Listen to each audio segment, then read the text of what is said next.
istighfar, selawat dan la ilaha illallah. Tahlil. La ilaha illallah tu tahlil tuan. InsyaAllah tuan, pada pagi ini kita sambung sedikit lagi keharusan berpoligami. Dalam jemaah kita ni ada orang yang poligami tu tuan. Kita ni tak, penceramah belum lagi berpoligami. Kita tak berani nak poligami. TB, takut bini orang kata. Yang mana poligami ni salah satu menunjukkan rukhsah ataupun kelebihan Islam, yang mana sebelum Islam lelaki boleh berkahwin unlimited tanpa ada kawalan. Maka Islam hanya membataskan satu-satu masa kepada 4. Dan adalah hikmah di sebaliknya sebagaimana kita sebut. Antaranya hikmahnya sebelum Islam datang,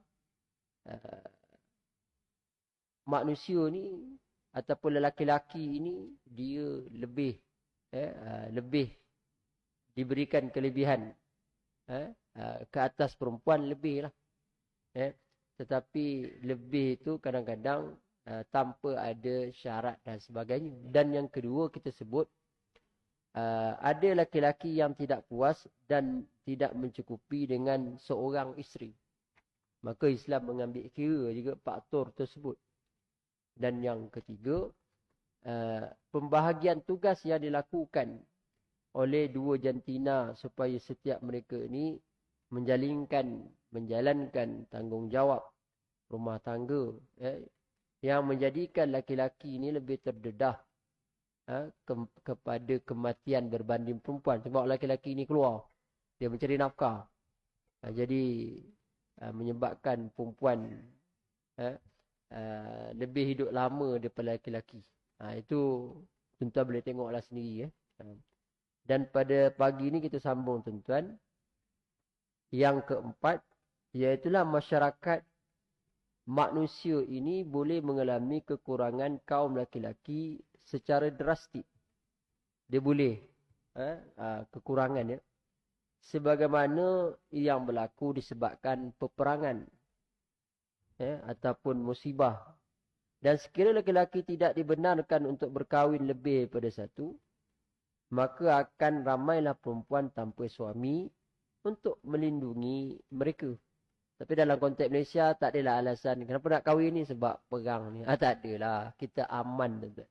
Dalam keadaan aman. Maka fenomena ini menyebabkan perempuan menjadi bebanan kepada masyarakat. Orang perempuan terpaksa bekerja, mencari nafkah untuk anak-anak dia.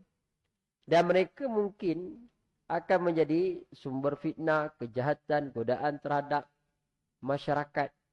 Ini antara faktor lah. Yang mana berlaku peperangan. Mungkin di Palestin kita tengok.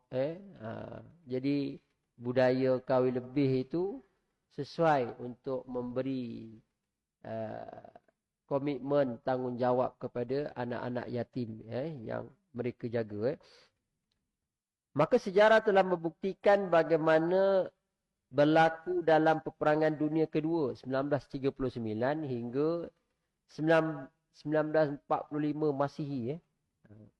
Yang mana meragut nyawa lebih daripada 20 juta laki-laki, menjadikan lebih daripada 20 juta perempuan menjadi balu. Maknanya hilang suami. 20 juta ramai. Rakyat Malaysia pun 36 juta.